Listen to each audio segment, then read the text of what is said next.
Hello, good evening Chwempala, good evening Zambia, good evening Chadiza, good evening Katete, good evening Nakonde, good evening Mapatizia and Sinazongwe.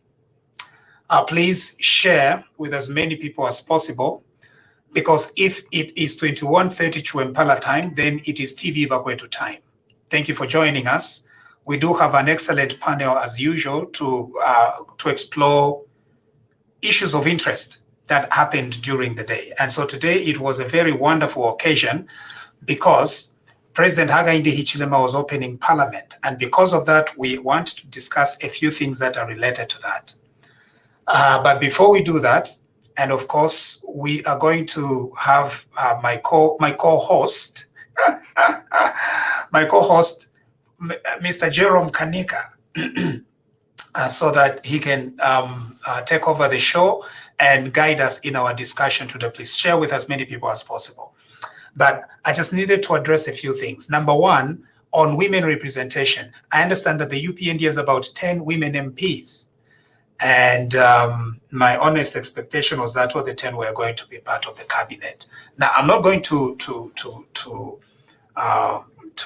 go away from that. I think it's just normal when we are looking at the fact that we need women representation. Mr. Jerome Kanika was just reminding me of the fact that we have very serious issue at hand as far as health is concerned, like maternal health, maternal mortality rates, which are very, very bad and very poor, gynecological problems that have suddenly shot up, and HIV/AIDS preference. Prevalence. Is it prevalence? Katwishi. But anyway, Mr. Kanika is going to deal with that. And so that is perhaps the more reason why we needed a little bit more women in cabinet, so that the more women you have in cabinet, I think the better way to address some of these health challenges that we are going to be facing. And so that is why I thought maybe we needed a little bit more. But of course, this is the preserve of the president, who chooses who he wants to be in cabinet out of a list of so many qualified people. But of course, the issue that we will be dealing with is how qualified should women really be? Like those 10 extremely qualified and well-accomplished women. So what other qualifications do they need to have in order to make it? Those are some of the issues we need to be grappling with as we go forward. Of course, I have hinted at the fact that the presidential advisory team appears to be very thin, and so we are appealing. The speech that the president gave today in Parliament was excellent, but what we are appealing is that there is a formal advisory team at State House. That is very important. We are suggesting this because the head of our state is entitled to advice, is entitled to state advice. Very important. We can't just rely on party advice. Okay? Party advice is good.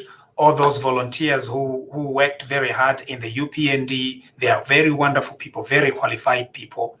But because these are affairs of the state, if those advisors are still doing very well and they are helping, and our president is relying on their advice, all we are asking is that they be given, they be administered the oath of office, the oath of allegiance to the president, and the oath of office, and then they become formal advisors to our head of state under the taxpayers, because that's important, under the taxpayers. Because if we continue relying on free pro bono advice, everything has a price. And so we don't want to have any opening for corruption. Because corrupted no. How does corruption arise? Openings. Corruption. So the thing is, you need to seal all these. Because if a person advice, they are free. That's the song we were hearing yesterday. because ukeshefifu wamulila na nenamashamuli champa walia, you know, and so there is nothing for free. If indeed there is reliance on certain group of advisors, let them come, let them cross over into the state so that we also can hold them accountable. And so that when we are criticizing the president, at least blame yabako shifted from the president, yabako shifted to his advisors. Able to have a patient. No, Mr. Haga, President Haga Ichilema is good. The only problems are his advisors, something like that. No, but who are we going to apportion blame to? We are going to assign it over to the president. But so far, so good. The speech was excellent. I liked it. There will be fast track courts that are going to be established in order to expedite prosecution of thieves and criminals and kelenkas and all these people that stole from the people of Zambia. That is excellent. There's going to be emphasis on green economy, green technology, and all this. This is very important. And I think we are going to be very excited for it. There are going to be tightened loopholes. Loopholes for theft and corruption. They are all going to be tightened. But we need to continue putting very positive pressure on this government, on this new government, because we can't just drop the ball. After we've been through all these struggles, it's okay. No, because holding this government accountable continues and ensuring that there is accountability continues, and we are not going to end it here. Okay. As far as cadres are concerned, I think the problem was we were so mistreated by cadres that everything that appears with a cadre name, no. Every political party needs cadres because cadres are the people that really worked and sacrificed a lot for their party. And so the issue is that we need to target illegal activities of cadres without targeting the cadre themselves, right? So how do you then attack illegal cadre activity and yet still benefit from cadres? I think it's cadreisms that the people of Zambia disliked. But the UPND is entitled to its own members. It's entitled to its own militant members. It's entitled to its cadres. And so we shouldn't think that any person who says that they are a UPND cadre, therefore they are doing the illegal cadre things, because that's a very important distinction. And to be honest, the UPND must think about how it's going to channel its cadres towards positive things. So tekwisala ndafyati yo mkwaipantu ba PF bali kweta makaddas abatumpa nenshikanshina ba UPND cadres nabo bene bali tumpa. No, abantu icho tabalefu kutumpa kwa makaddas. You see that? So ukutumpa kwa makaddas eko abantu tabalefu. And the reason why we removed the PF government is because amakaddas aba PF bali tumpire, right? And so we need to make those distinctions. Otherwise, the UPND should not even be giving impression of that you don't like cadres. Cadres are your people. Cadres ever members. So the thing is very good. Model has been set. There is no illegal collection of money in the markets. That's very important. There is no cadres beating up police. That is very important. There is no cadres doing they are also government. That's very important. But of course, you need to nurture and help and motivate, continue motivating that group of cadres, because it's very important and you are going to need it. The challenge is if you discard cadres now, the problem is when the political heat, there is no political heat now. This is the honeymoon phase. This honeymoon phase is going to be over very soon. Once the honeymoon phase finishes, the problem is if you do not get the cadre thing correctly, that old cadre mentality is going to come back, because now you are facing political problems. That's why now, when you are not facing political problems, what you do is you nurture. You tell them, cadres, you are still wanted. You are still important to our party. It's only the illegal activities that we are not going to encourage, right? So that they receive the training ahead of time. Otherwise, with political pressure that is likely to come in a year or two, you're going to go back to now the previous manners, very, very likely to revert back. Because when political parties are under pressure, they begin relying on illegal things, right? And so we need the training now. We need the positive. We need to begin painting a positive thing on cadres now. We need to paint it and say that to be militant for a political party, to advocate for a political party is important. To support a political party is important. To sacrifice for the political party is important. But it's the illegal things. You've already started doing very well with the illegal things. But please, do not neglect. Abantu benu, don't. The other thing is, don't neglect your strongholds. All right, the UPND. The UPND should never make the mistake of beginning to neglect their stronghold. You begin doing that, you're going to face serious problems. Serious problems. Okay? That's why you just need to be courageous. Like I know that, let me talk about women again. I know that the 10 women, most of them, MPs, are coming from the strongholds. So there is this pushback at they are coming from our stronghold. The problem with that is you cannot remain politically viable if you continue to sideline your stronghold.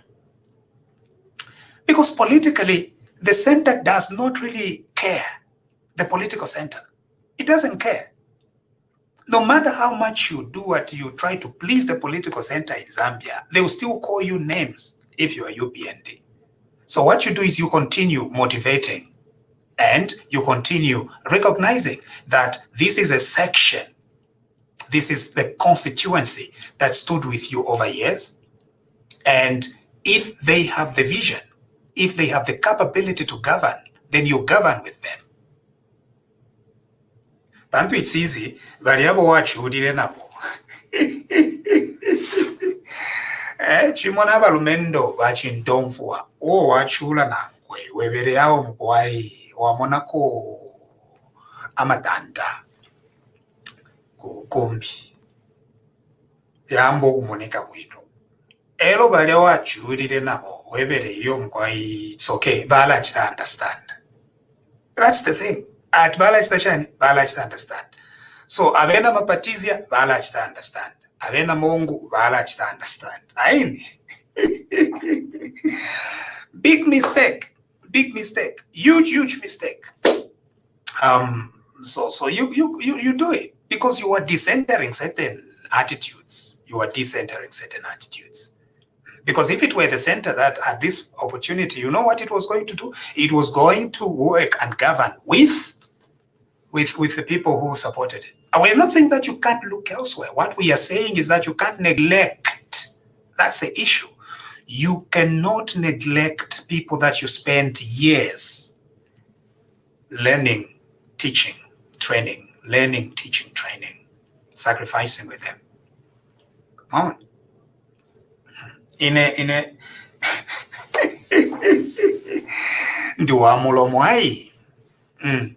but informal advice, because it's pro bono. Unless you send stars, we don't get paid. So we are very informal people. We just provide our informal advice. This is what we are doing. It will be a great disappointment if the UPND governed without recognizing the sacrifice of the people. And now, what about this thing at your? It's others that that made you win. It's like all these years, 20 years. Wow, I don't know, but within 2 months at Alliance Partners, Basa is like, now you are an alliance. The rest of the people, you see. Alliance, quite all right. Alliance Partners, I call them 2 months. Yeah, I shouldn't say this.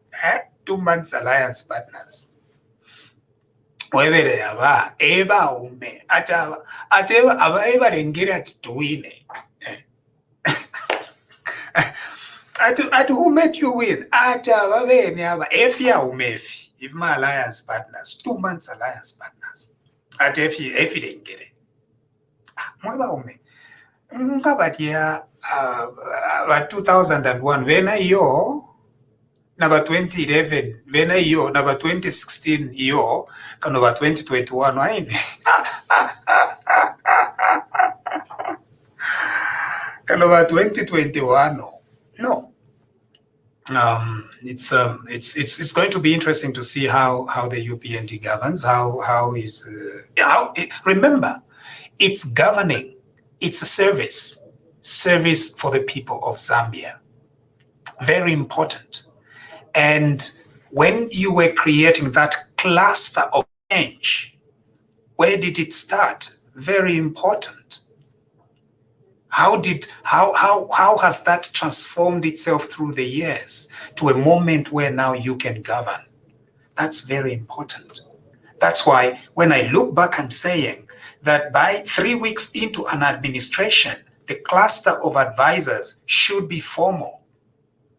There is no compromise to that. It should be formal already. Because that is what it means. That's what you were doing for all these 20 years. No, but about 20 years ago, at it's clean slate. Nala bomba fie on a fair basis. That's not fairness. I'll get into trouble after this TV Vapeto presentation, right?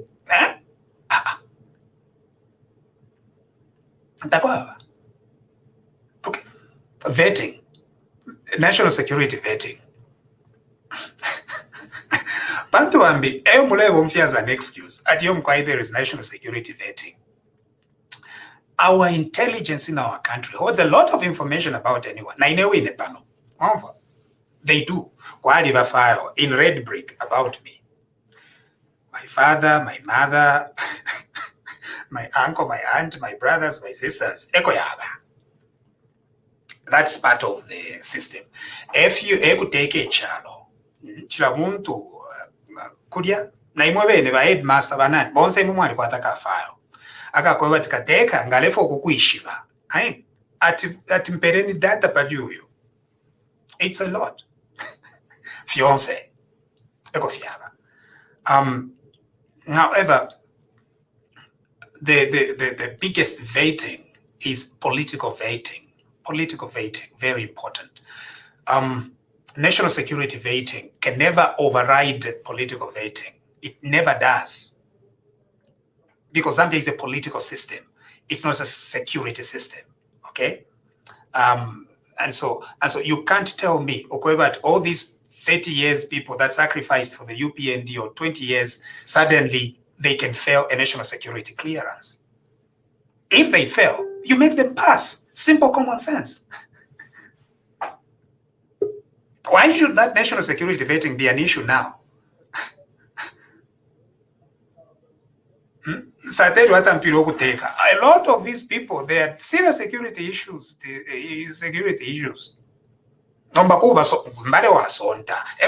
Correct whatever is in their file at red brick.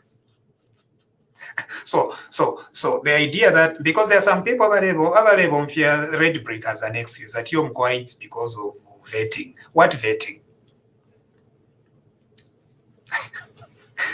Vetting is, it's clear, open record, chanchan.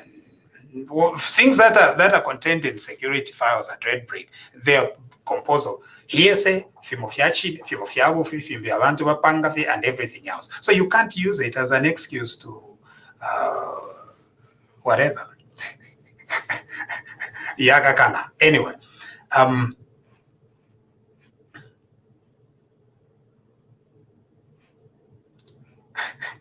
you're right, cadres should be supported. Yeah. And motivated. But I think the PF really destroyed us. Aid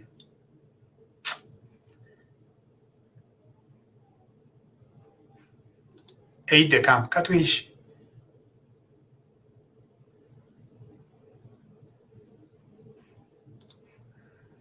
Nakachinje James mwe bantu awe mwe kuti waseka kwatinavyo wama. Where's Princess Kasune? Brenda Msonda, I think she's there. She's there. Yeah, but of course, let's continue. Let's continue encouraging.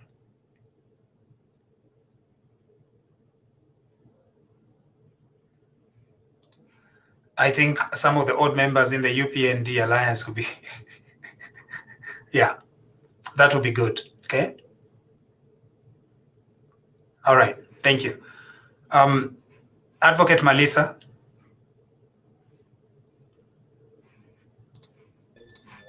Mr. Jero.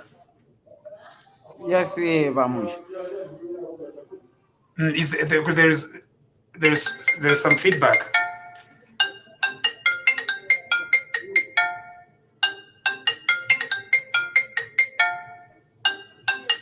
So there's a feedback too. Yeah, it sounds like there's feedback. Okay, how are you doing? How are things? No, I'm doing very much fine.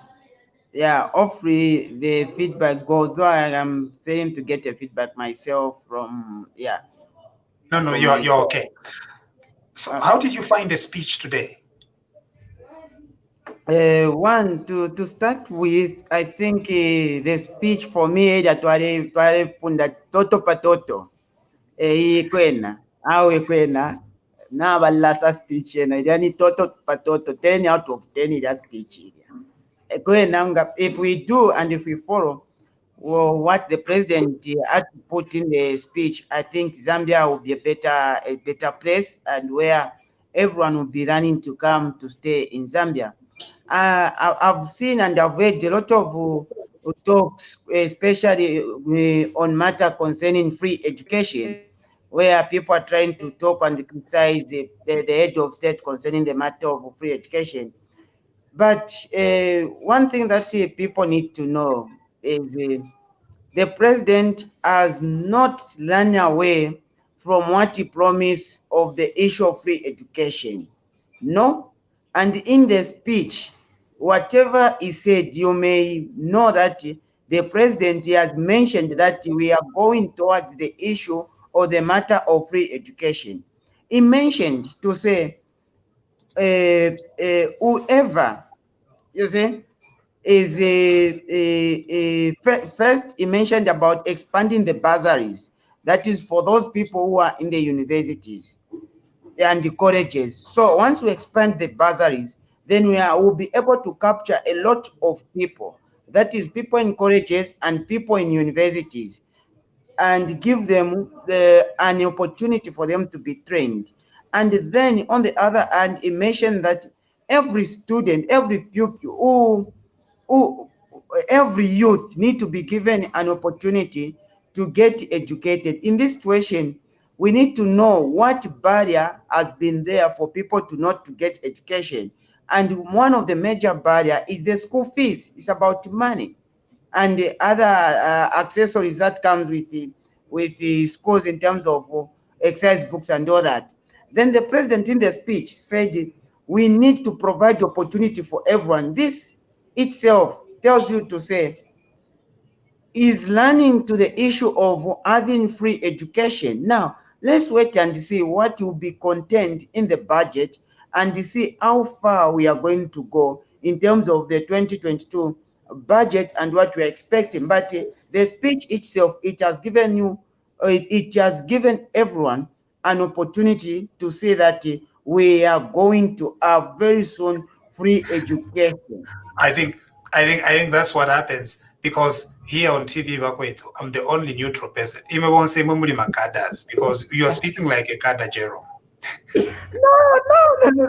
No, the thing is, no, you see, that's what you might think like because I'm a UPND member, so you are thinking like I'm speaking like a card. No, I'm just being objective and trying to simplify what the president mentioned in his speech because I'm seeing people trying to say like, no, let's buy binoculars and check. Students have been abandoned by the president. No, he has not done that. But he has not abandoned anyone. Actually, he has given hope to almost everyone. Imagine someone comes and says, we are going to expand the bursaries. That itself indicates that the people in colleges now they have hope. The people in university they have hope. You see, then it says, whoever, any young child, any youth who have an opportunity, we are going to provide an opportunity to every youth to be educated. And you should know very well what has been the barrier for these people not to get education. It is about school fees. So in short, we are moving to a place where we are saying there will be free education. So I don't know what people they have a problem. Now, Bamusha, coming to my other issue that I want to address, the issue of the maternal mortality. I'll leave you to address that. I'll leave you to address that. But I just needed to bring Himba. Are you there? Himba. Yes, Bamusha Kondi. Himba, I'm coming back to the issue of Vanamayo. Yeah, finish to watch the Bamusha number. Finish to watch. Before Vanamayo in cabinet. But Bamusha not to be kakali. We have some at the moment. It's one step at a time. Patatu? Over to quit at the moment, but to advocate, didn't we agree that we are going to advocate for more positions? No, especially we have 10 women MPs. Why should we have that?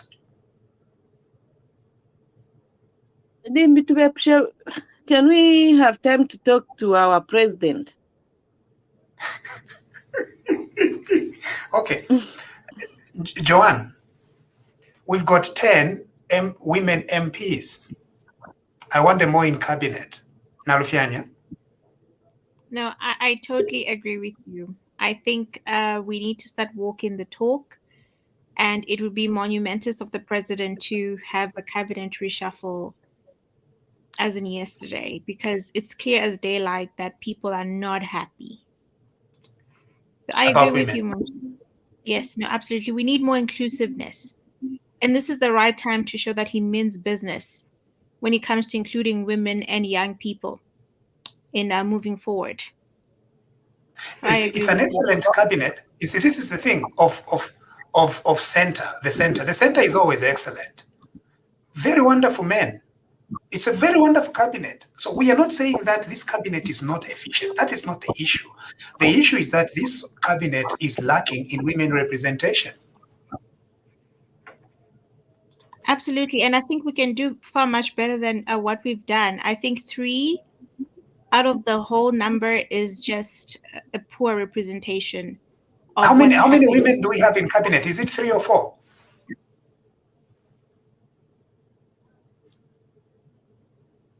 Well, last I counted, I think it's about 4, maybe. 4. No, maybe 5 or 6, if I'm not mistaken. Yeah. 4. No, there's a Doreen Mwamba. There is a nominated. Doreen is nominated. Yeah, but she's in cabinet. Yes. She's in cabinet. Yeah. So count. And among the nominated, the president didn't nominate all the males. He also nominated a woman. So now I think you can now see that the president still is committed to empower more women in terms of even being in parliament. Among the 8 people, he nominates a woman. But Beauty, are you okay with women? A woman. It should be plural. Women. But Beauty. Why? Are you okay with the number of women in cabinet? I'm not. I'm okay. Did you not see the number of Ifisote Bachifwala Vanamayo cabinet? That's enough for me. Okay. I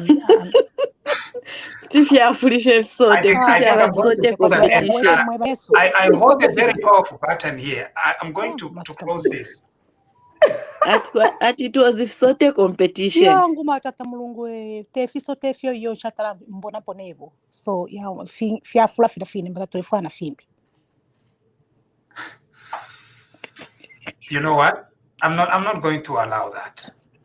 I'm not going to agree that you can say that and reduce all these women kofisote. Hawu my kwena fiyathifulisha ba brother banti kwena. Fisote file.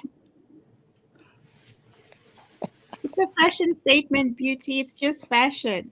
Oh But at the my end goodness. of the day, we do need No. more women in parliament. Yeah, Honestly, I know it speaking. did look like we were all going to a wedding. I'm sorry. It was just it's too much.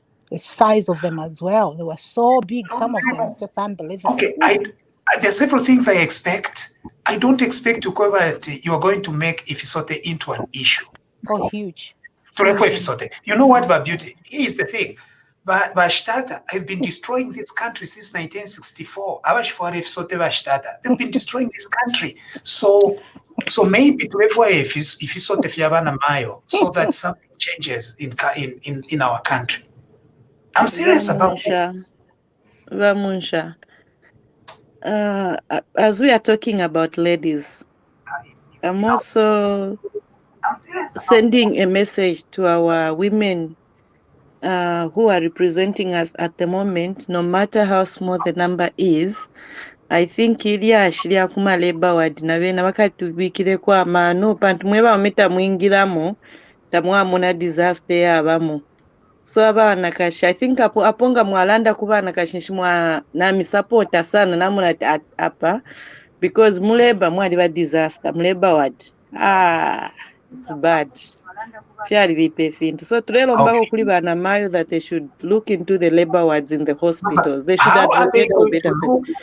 How are they going to look into this issue if we continue zeroing on the episode? Now tubapela kwa my ideas bakachepya episode ero bakayeshita advocate. Rosie. Oh, hello, Vamunsha.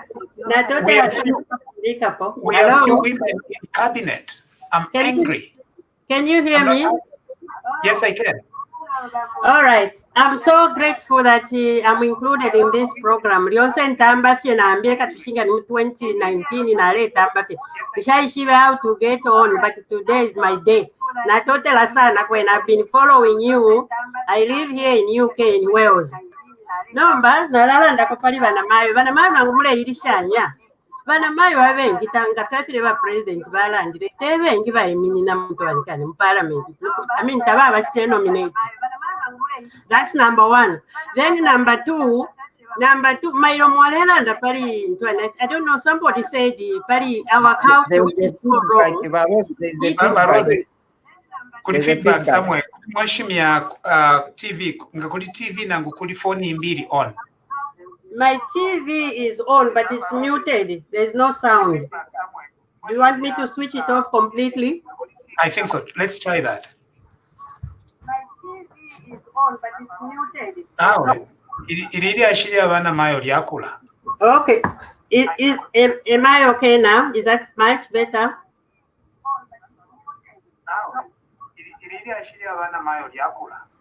Okay. Can you hear me now, please? Echo feedback. I can't stay in. I'm not. Do you have a phone which is also aired in the same? That's the one which you need to switch off. Oh dear me. Yes, there are two links that are open in the laptop. My phone is off. My TV is off. Vamunsha, now that's your problem. Now that's your technical side of.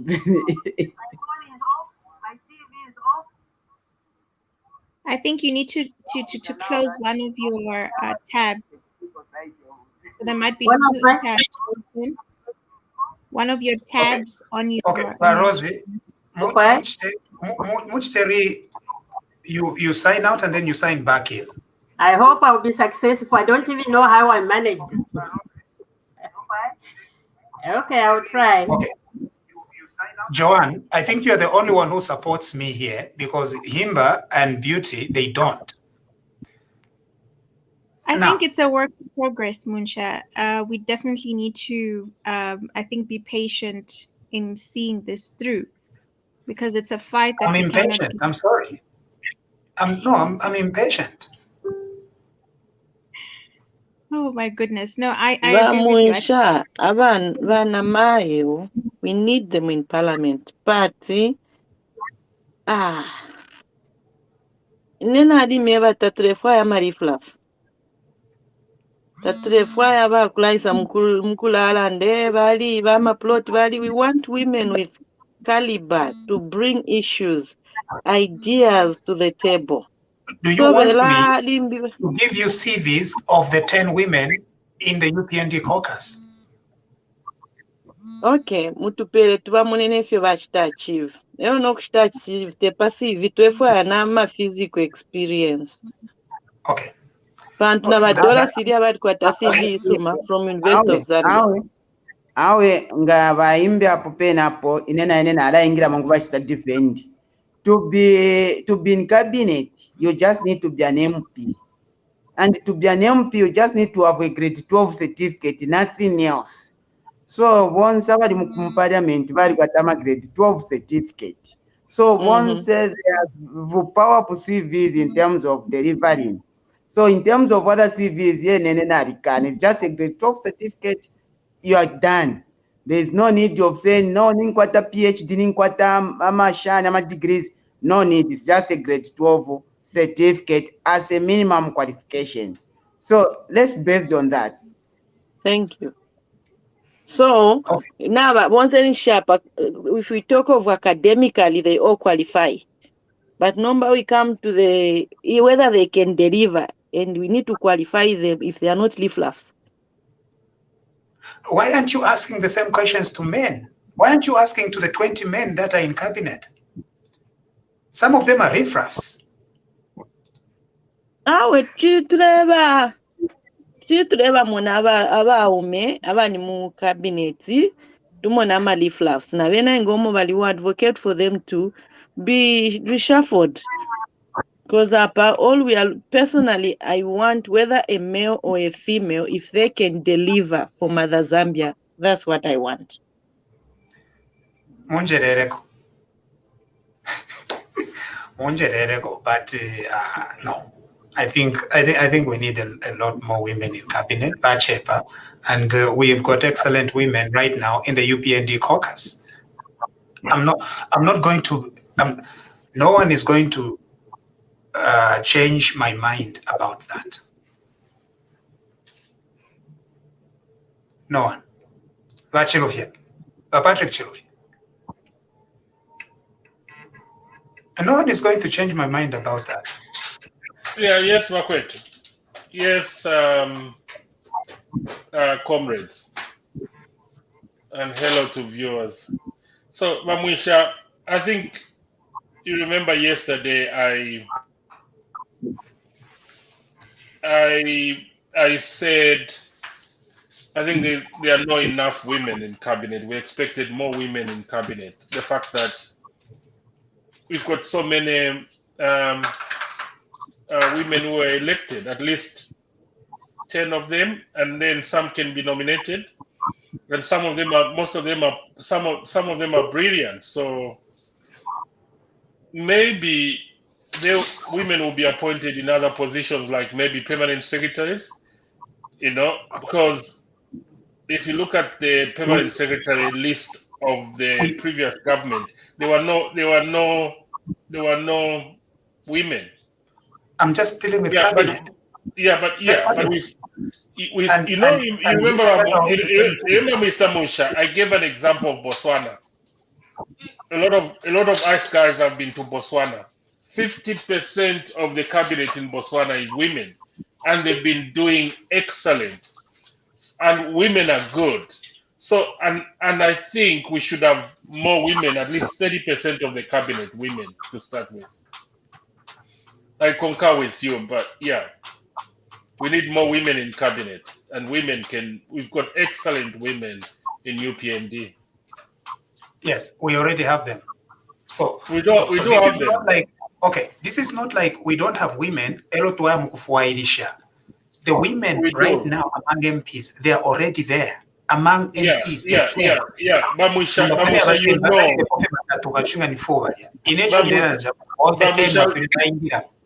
Mamusha, you know that I was involved in a lot of meetings with a lot of women in UPND. So I know there are women who are fantastic. There are women who are, some of them you've brought them on this platform. and they are even MPs. So are they qualified, they're skilled, they're brilliant, they are pretty. So I think they deserve to be cabinet ministers. Okay. Should we move on from here? Vahimba, I want you to give me a signal as we move on on this topic. We'll come back to it tomorrow. I think we should move Vamwisha. Hii topic tuchite research tuna ma CV yambi. Vana mayo. I think let's move on Vamwisha. You know, Tulande kwa Bahimba, that's the point I was trying to drive home yesterday. Banamayo, you can be enemies of yourselves. How come we've got more than we had 53% of women on the voters register, and yet you are not voting for your for fellow women?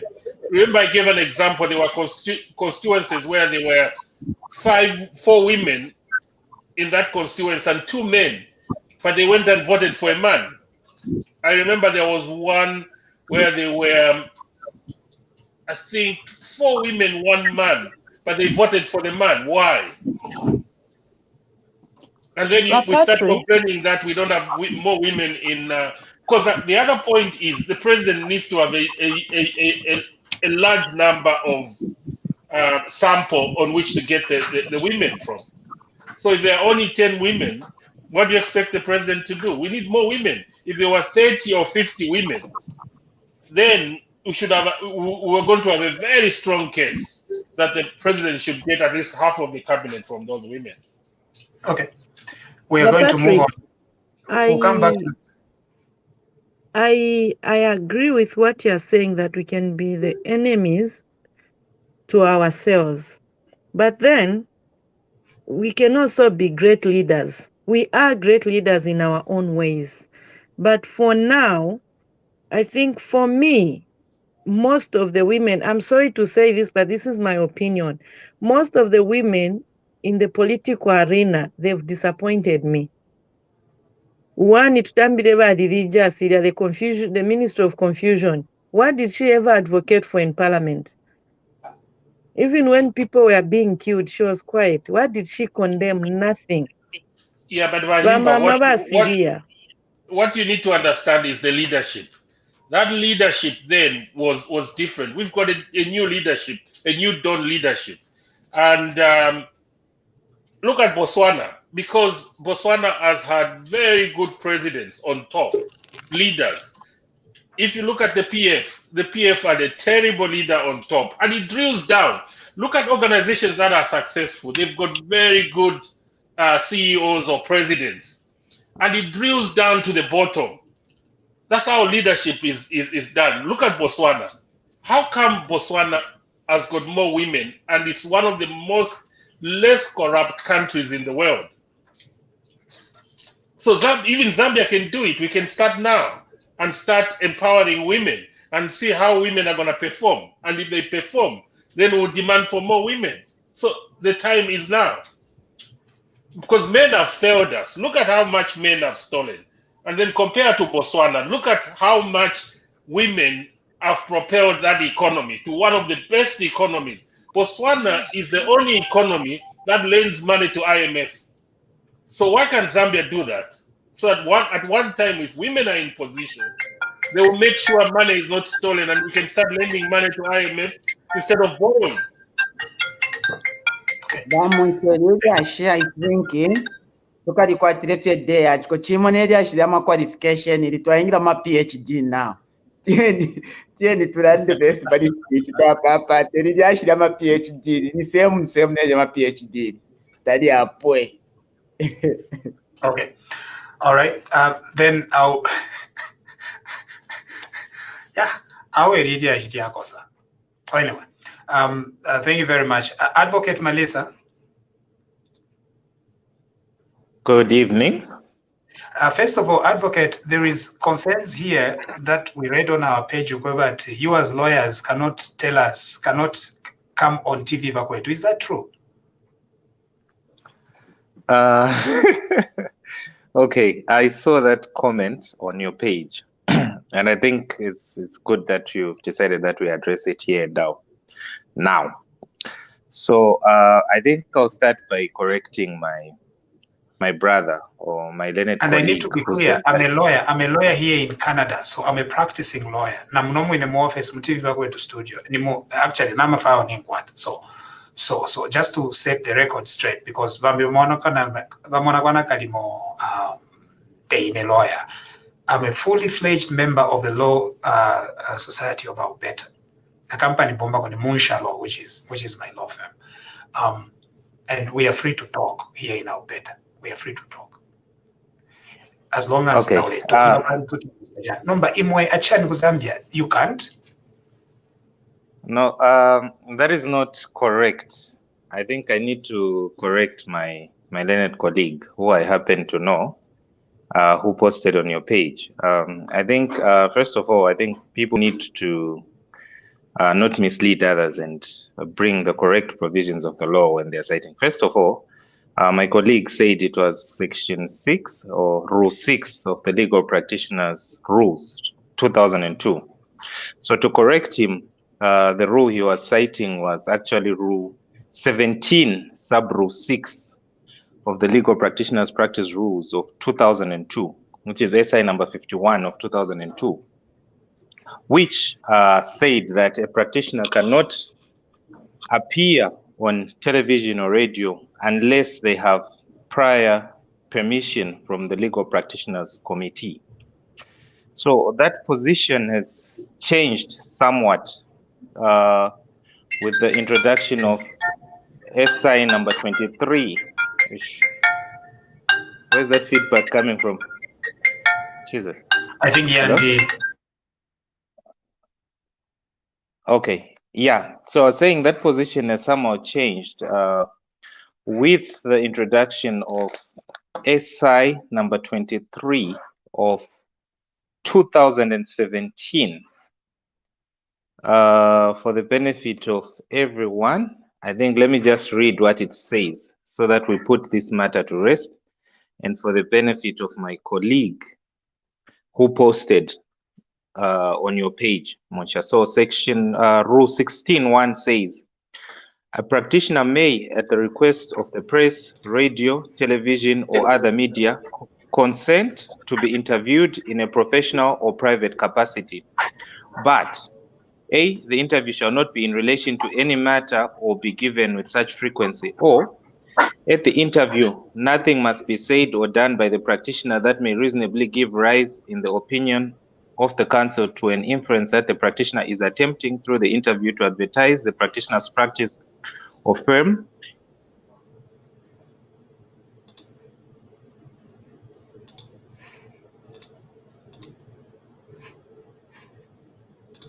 Okay, I think we've lost Advocate Lisa there. You know, this is one of the things that happens in professionals by Jerome Kanika. Na imwe as pharmacist I'm still here. Oh, okay, yeah. No, you can't hear me. We lost. Yeah. Okay, so to cut a long story short, the rules, the publicity rules changed in 2017. So I think my learned colleague is not up to date with the developments of the law.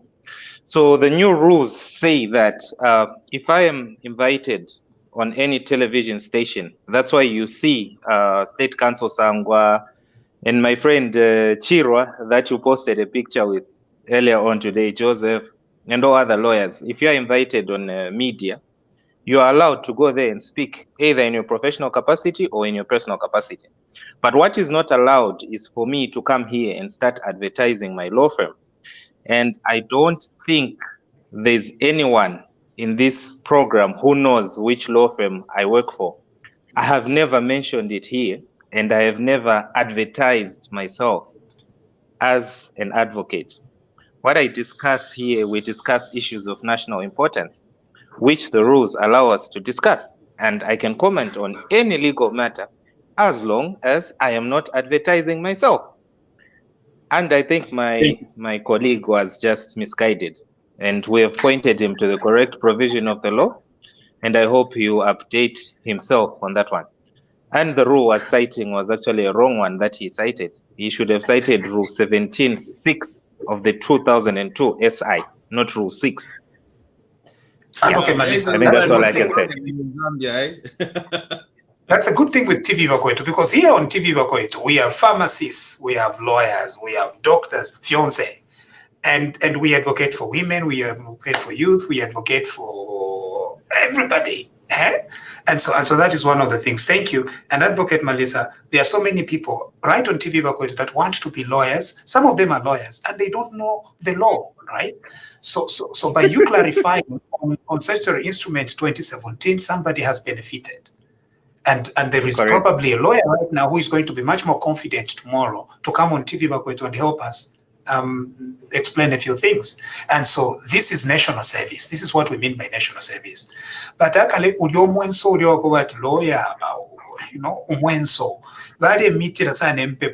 lawyers. What we need for our association, because I'm also a Belela member of the Law Association of Zambia, Belela, not for. What we need our association to be helping us with is to fight money laundering. No, but money laundering, tapawa, they don't do anything. They just kukufukirira few tubaiche particularly.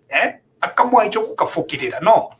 Lawyers in Zambia, some lawyers in Zambia are stealing, money laundering, and everything. The Law Association of Zambia should be dealing with that problem instead of ukutupange chikwela as if we are committing crimes here. No, actually, the person who commented on your status was not commenting on behalf of the Law Association of Zambia. He's actually not an office holder on the law in the Law Association of Zambia. I'm going to defend the Law Association of Zambia on that one. What it is when the new rules, the publicity rules, were introduced in 2017, they brought in a lot of new things. They sort of like, because previously in Zambia, lawyers were not allowed to have websites, but now we are allowed to have them. And I don't think all the lawyers in Zambia know that. So I would forgive anyone who hasn't had sight of the new publicity rules. So a lot of things have changed, because previously lawyers couldn't have websites, lawyers couldn't have brochures or flyers. Now they are allowed to have that. So those are some of the changes that the 2017 rules brought in. Even the issue of lawyers appearing on TV, as long as they are not advertising, they are allowed to do that. So yeah, that person was not an official from the Law Association of Zambia. Please, he is not. I can say that with utmost certainty. Oh, no. I just like steering direction of the Law Association of Zambia towards real problems among lawyers, such as money laundering and theft. Okay, I can't speak for the Law Association of Zambia. I think that problem of professional bodies or associations, I think it's almost in all the professions, I think in Zambia across the board, because even us in Zambia, but the good part is like us, the Pharmaceutical Society is not by an act of parliament, so it's a voluntary association. But when you see even what it's also doing, who have just finished school to do the work, and when these other guys the seniors are not doing the work, and these young people are not even paid anything. That's the bad part. They are working for free, and they are telling them to say, you not get your registration, which is against the law again, where they don't have the power to recommend or to make someone receive their registration to go on full registration, apart from Health Professions Council of Zambia. So the issue of professionals abusing actually young people, it's too much.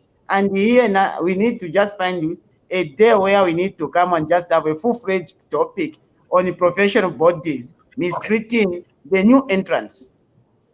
Thank you. Advocate Melissa, we have specialized courts. The president mentioned about specialized courts. What do you think about that? Okay. I didn't watch the president's speech live because I was in court, but I had a chance to read the verbatim, the PDF or whatever, the written speech. Okay, so I think the speech had 4 themes, of which one of them was to do with good governance, which was the last one. I think it was the 4th part. And I think that's the part you're referring to, where he spoke about introducing, he said, fast-track courts to deal with the return of stolen assets. So my comment to that is that fast-track courts are not new in Zambia. We actually have a fast-track court right now, which deals with traffic offenses, which is part of the subordinate court. So the way a fast-track court goes is that it's just sits specific, which in this case, as the president said, it has to do with the return of public assets. So what needs to happen is they have to put in a statutory mechanism, like pass a law in parliament or an SI, which will set up that court and give it its terms of reference, exactly what it's supposed to deal with. And then my guess will be all those issues that DEC, Financial Intelligence, or ACC are dealing with, then they will be taken to that court instead of being taken to the mainstream court, which has to deal with other civil and criminal matters. So they set up a special court to deal with issues of what they suspect to be stolen assets and things like that. And those courts, because it's specifically dealing with that subject, is expected to carry out its mandate very fast and dispense its judgments much quicker than what would happen in an ordinary court. So I'd say, okay. Thank you very much for clarifying the issue of fast-track courts for corruption. So instead of taking all these criminals in the regular criminal process, it's fast-tracked so that it's specialized, the court is specialized, it's already got dedicated prosecutors, and then it's also got dedicated judges. How people steal. Because when we were judge, it will be very difficult. So a fast-track court, yeah, it's already specialized. I think that's one thing I notice. I think Jerome has disappeared for a bit. Frank, did you listen to the speech? If so, what was your take home from the speech of the president?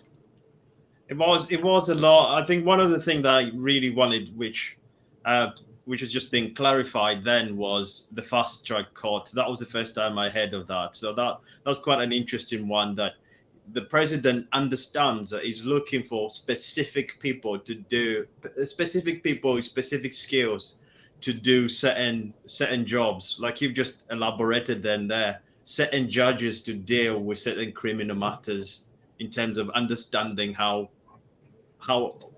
people operate criminally. So that, for me, that was quite interesting, because for me then I can see where the president is going in trying to making sure that the issues are dealt with in the right matter. And I think one subject that we've touched on already, something that has been touched on already as well, the vision, there seemed to be a lot more vision for where the country should go, more compared to some of the speeches I've heard. So it's one of those speeches that leaves you with a lot of things to go on. You can see what the plan was, you can see what the manifesto was, and you can see that there was a plan that was laid ahead. And there's a lot more hope, and there's a lot more hope in the speech, and there's a lot more clarity. I didn't feel like a lot of things were unanswered, as a lot of speeches do. There's certain elements, there's certain things that probably I've got questions about, but I felt like a lot of things were answered. Thank you. Mr. Kanika, please carry on to the next discussion. I've already done my hour. Over to you. Okay, thank you, Kanto Musha. Okay, we will continue talking about the speech and what each one, what we understood from the speech, and what how, if it was bad or good. We only have about 30 minutes, so if it's possible, we can have 2 minutes each. I think that will be very much fine. Let me start with the PACE chairman. Please, in 2 minutes, say something. I hope everyone is fine. Basically, myself, I was more impressed with the court bit.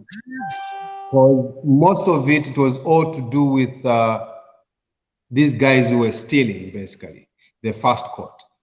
I agree with Frank that there were some bits whereby the points were not really there, you know, but the main thing for me I took home with is that the first court.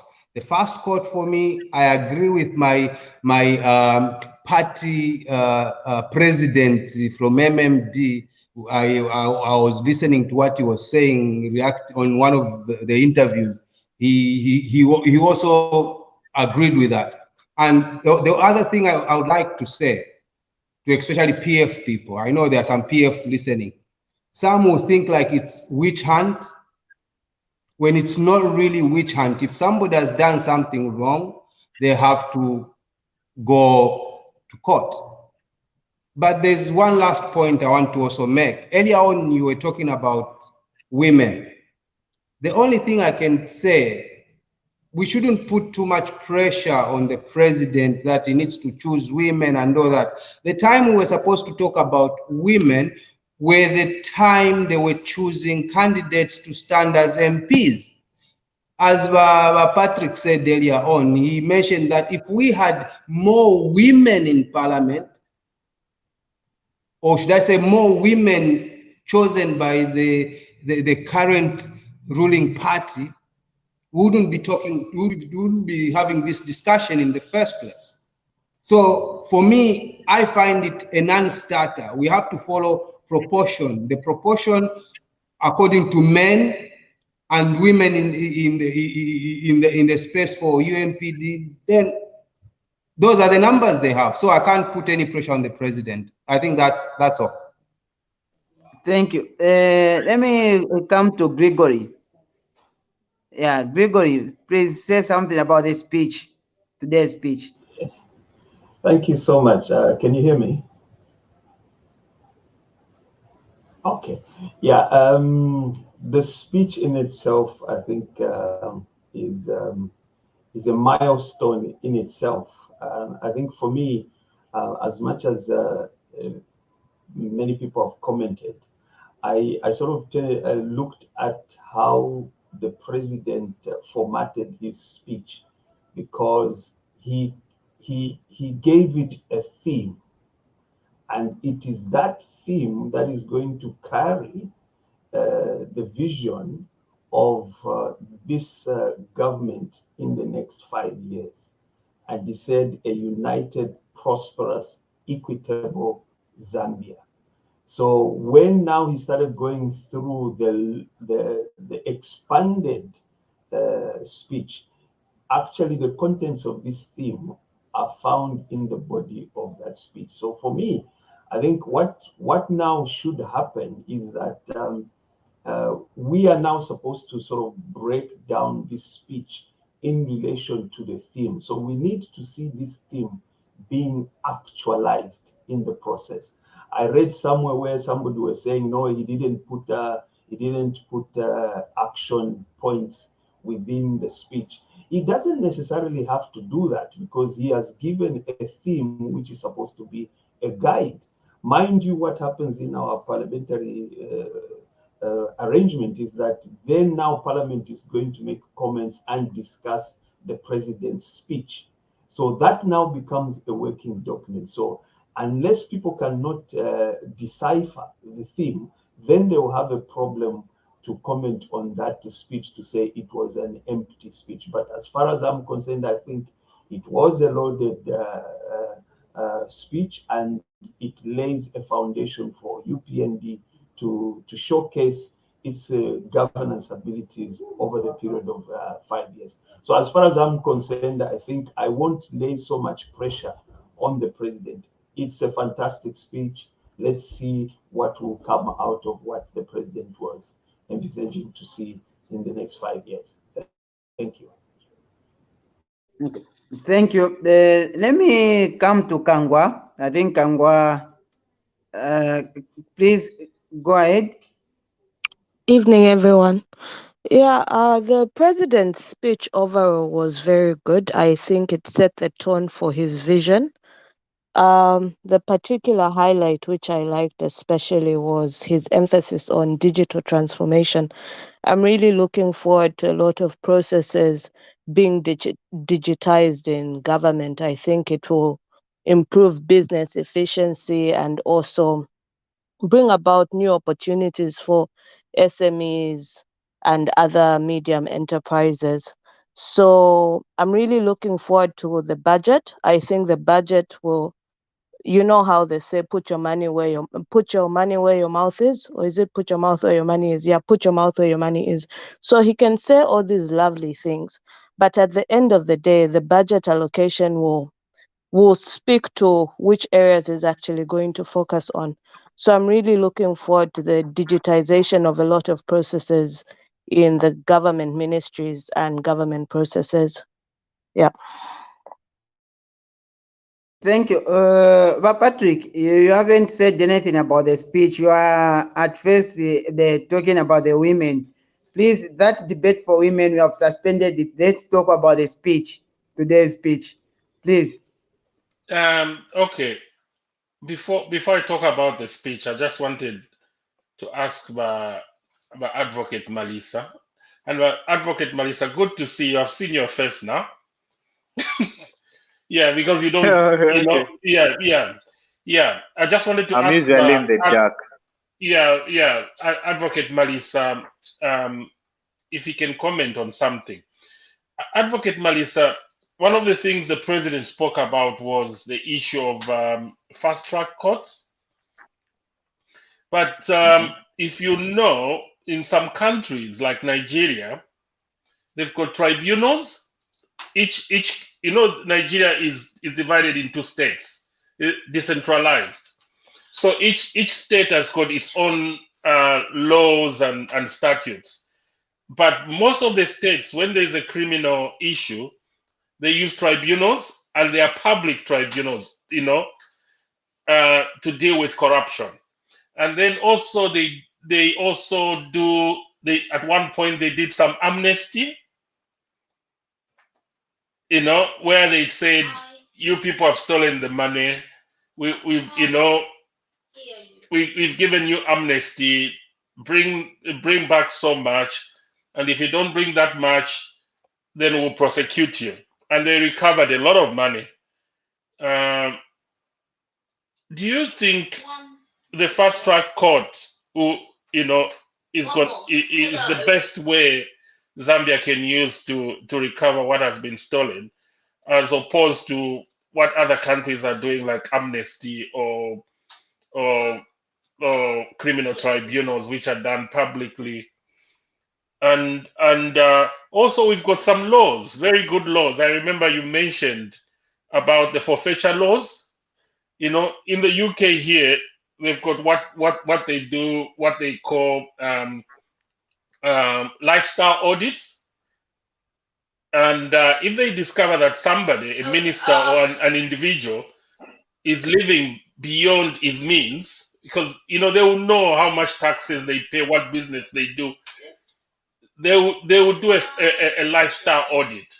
And after they've done that, they will go to that person and say, I don't think these assets you've got, you used legal money, and quickly, using a civil a process, they'll force that person to surrender some of the assets. What's your comment on that? Okay, thank you for that question. I'll comment on that, and then I'll also comment on the speech so that I give others chance to speak. I'll comment on the speech after you. Okay, perfect. What you said is very true. In regards with having a tribunal what you called a public tribunal to try criminal matters, and you said that Nigeria is a federal state like the United States of America, where each state has got its own statutes and all. Okay, so back to Zambia. My personal opinion is the new government has to tread very carefully on this issue, on their anti-corruption fight. They don't need to be very excited about it, because I'll give you an example. After the fall of the Chiluba regime, there was a task force which was set up, and I think State Council Mtembonchito and other lawyers were the ones who were heading that task force. It was mainly a prosecution team. If I can tell you that there were not a lot of convictions that came out of that task force, and I'm not so sure how much they managed to recover from that. So what I would say, since you asked for my opinion, is that the government should be very clear about what it wants to do. There are two things here. It's either they want to go on a retribution path, where they want to fix the people who they are suspecting of stealing, or they genuinely want to recover what they think was stolen from the country. Now, I would advise them to go for the second one, which is to recover whatever they can recover. Obviously, they can't recover everything. Going on a retribution path, to me, will not make any sense if we want to go on an economic recovery path. I say this because I like the idea of an amnesty, where you give people a certain period of time in which to hand over whatever they have gotten from the state in exchange for not being prosecuted. You give them a time frame, 30 days, 60 days, and say, okay, guys, bring back whatever you want to bring back, or whatever you can bring back during that period. In exchange, we won't prosecute you, and we get the property back to the state. Okay? I say this because I've been hearing issues about changing the currency and all those things. I think changing the currency, one, is very expensive to start with before we even go anywhere. And I don't think it will achieve the best results.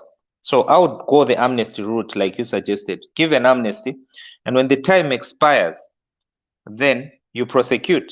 And I like what the president said in his speech, that the law enforcement agents should not get excited and rush to arrest people without doing a proper investigation. It's very easy to mess up a criminal investigation. If you do not do your investigations properly, you will fail to get a conviction because you haven't gathered enough evidence to get a conviction.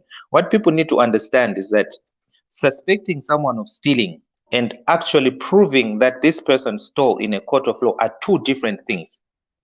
You can see me driving a Range Rover, but can you prove that I stole that money? That's a different proposition altogether. So I would say the government should take a very careful path on this one. They should tread carefully, and they shouldn't get excited at all, because it might lead into nothing.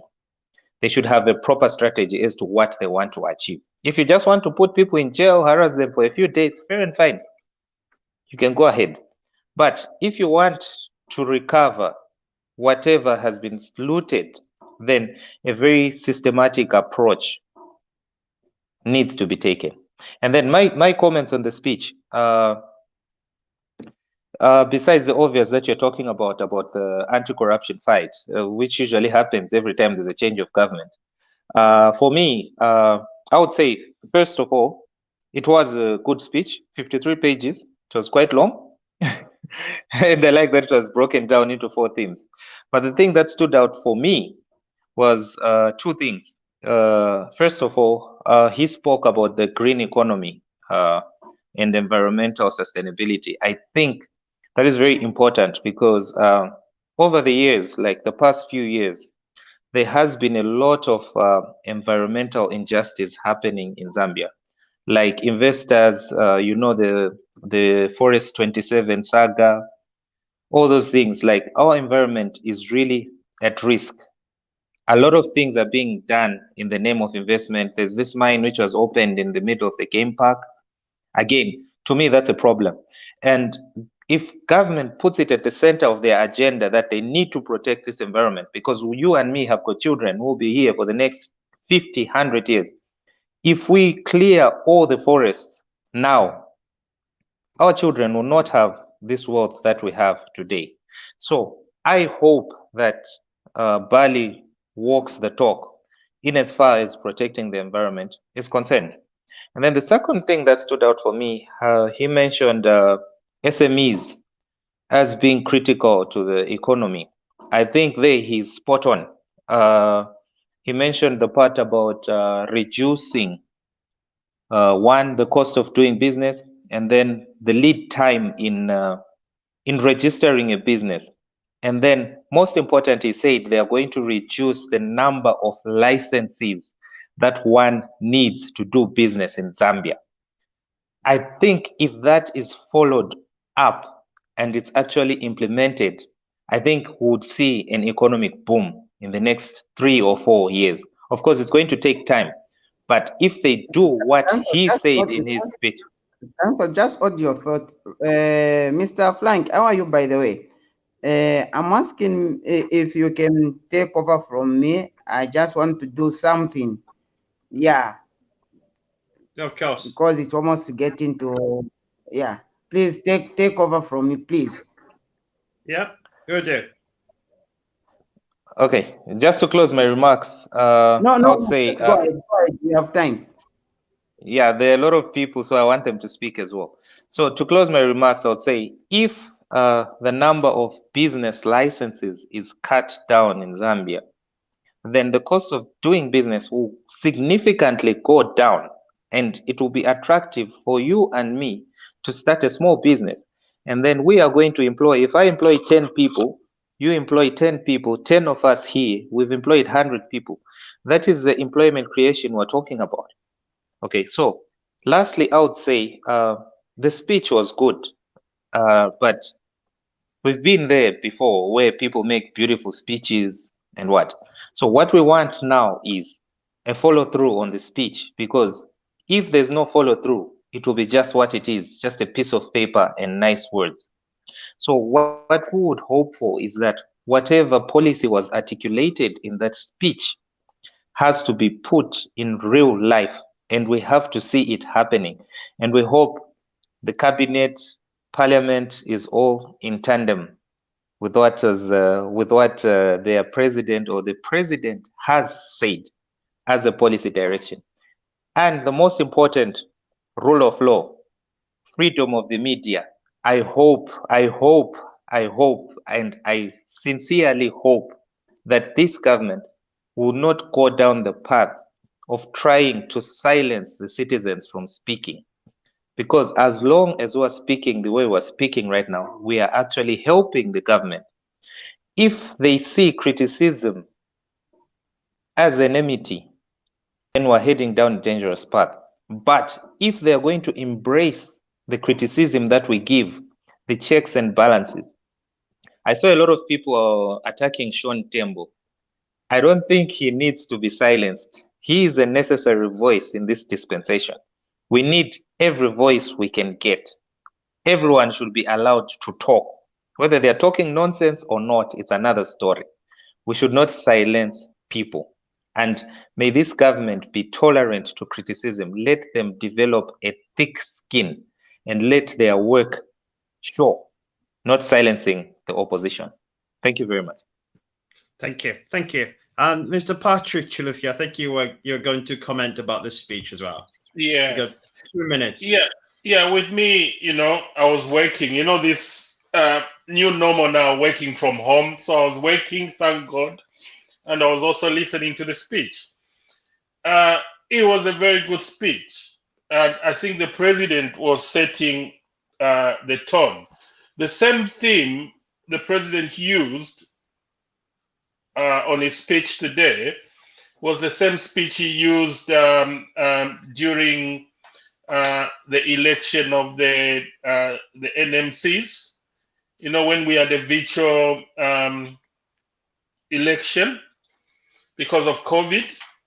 But so just like what Advocate Malisa said, I hope the ministers who are obviously who are overseers of this manifesto will be working in line with this speech. So what we want is obviously the president to his ministers and whoever will be working with him to make sure that this speech or the manifesto or the policies of the UPND are put into action. Otherwise, that 52-page speech won't be worth the paper it's written on.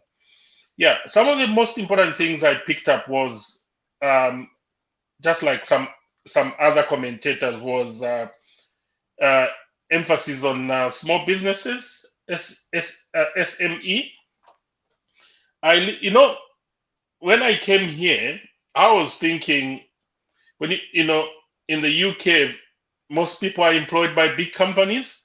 When I left Zambia, I moved to South Africa. I worked for big companies like Castro, BP. I worked for Castro in Johannesburg, and then I moved to Cape Town. I worked for BP Africa. But when I came here, I was so shocked when I went into the company registry. The biggest employer in this country are small businesses employing between 10 and 250 people. And the government have enacted deliberate laws and policies to support these small businesses, because they know that these small businesses employing 5, 2, 3, 4 people are the bedrock of the economy, and they are the ones that employ more people. And Zambia needs to move towards that. We are not going to expect a big investor to come and employ 1 million people. We have the job of the government. The government has got two roles: the direct and indirect role of providing employment. But the main role of the government is to provide an environment conducive for job creation. And by setting up that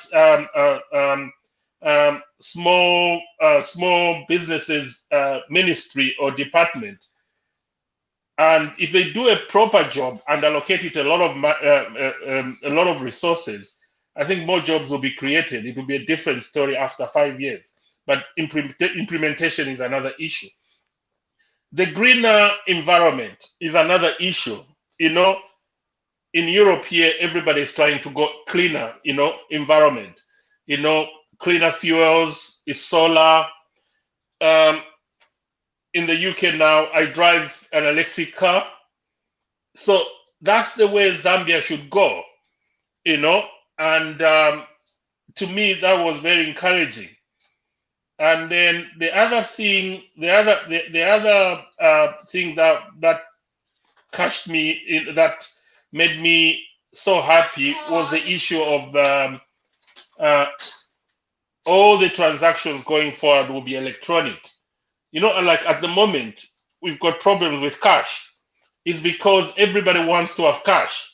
When you come to Europe, I can't remember last time I had a note in my wallet, because all we do is swipe the cards, and that will be good for Zambia. Not only that, it will help to combat corruption, because all the collection of money at borders, toll gates, markets, if that is done electronically, it will help this country. It will raise a lot of money for the revenue and create more jobs. And then the other thing that made me so happy again was the issue of he emphasized about Zambians working hard, and he also emphasized about the issue of rewarding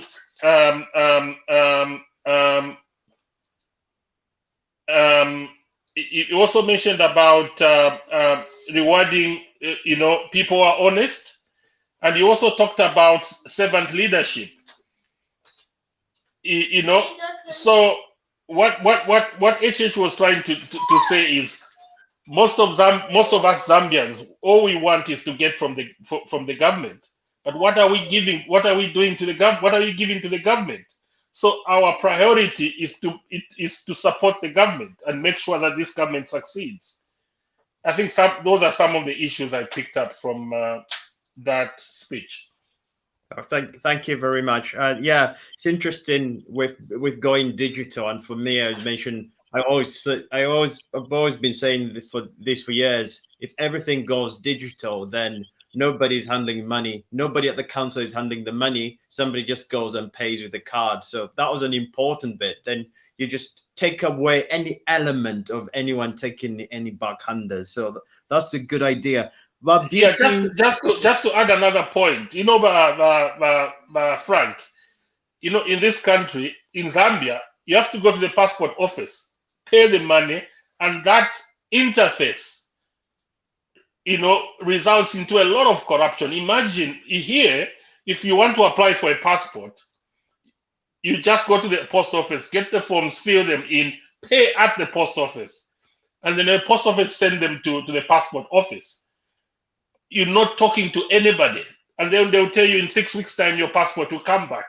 That is going to reduce corruption. Like the policemen and the parking attendants, they can be given machines where they can issue a ticket, and also they can swap the card or swap the mobile phone. So somebody will pay the policeman without necessarily giving cash to the policeman. That will reduce corruption. Yeah, absolutely agree. But Beauty Dungeon, Beauty, what did you take from the president's speech?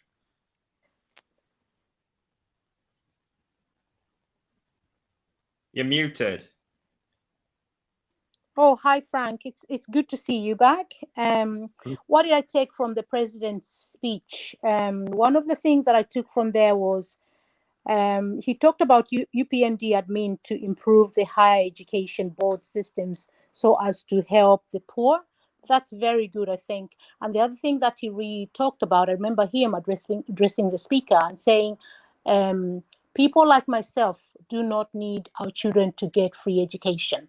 So I think, to me, you know, you guys, Frank and myself and Greg, we you know, about Chufia, we live here in the, you know, we understand that most of these things are means tested. I think that's something that they should introduce. And the other thing that I took from it was, hold on, it talked about the teachers, I think, trying to employ teachers in areas where they're needed or something. I don't know, a few weeks ago, months ago, or weeks ago, I might have heard that there are about 50,000 teachers that are roaming the streets that don't have jobs. My question to that would be, have we trained too many teachers? And therefore, if we have, what are we doing about it? Should we continue training teachers if we have 50,000 of teachers in the street? So my question is, like, Zambia's economy is going to be booming in the next coming few years. So what should we be thinking about? What areas should we be looking to train more people? Should we suspend the training of teachers and healthcare providers for now and concentrate on the areas where we're lacking people? I think that would be my advice.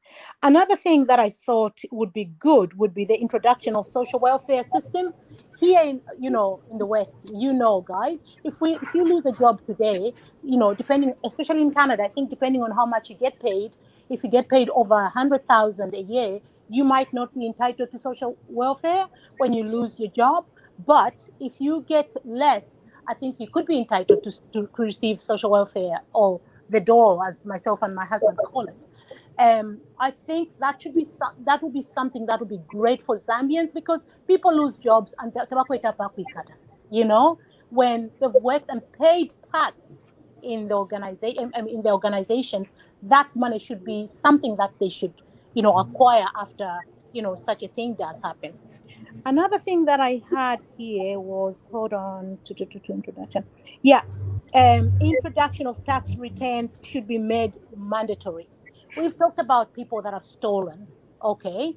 And the only way you're going to catch those people is after, you know, at the end of the year, if they do do a tax return. That's how you will be able to know whether Beauty is actually living within her means, or where is this money coming from. in Canada, I think our PPS numbers, PRS, sorry, Peter, what's social security numbers are linked to our banks and everything. So you really can't run away from the fact that you have this money that is in your account that came from somewhere that you need to declare, you know. So those are some of the things that I kind of picked up from his speech. And thank you so much. I'll give you a chance to speak. Okay.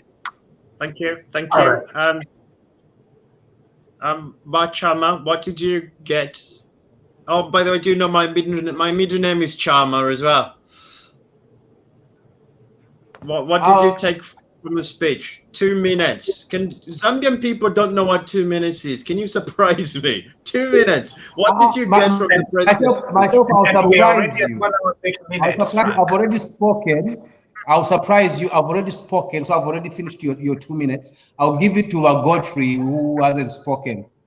I've already answered that bit, so Godfrey can speak because he's been there as well. He hasn't spoken. Okay.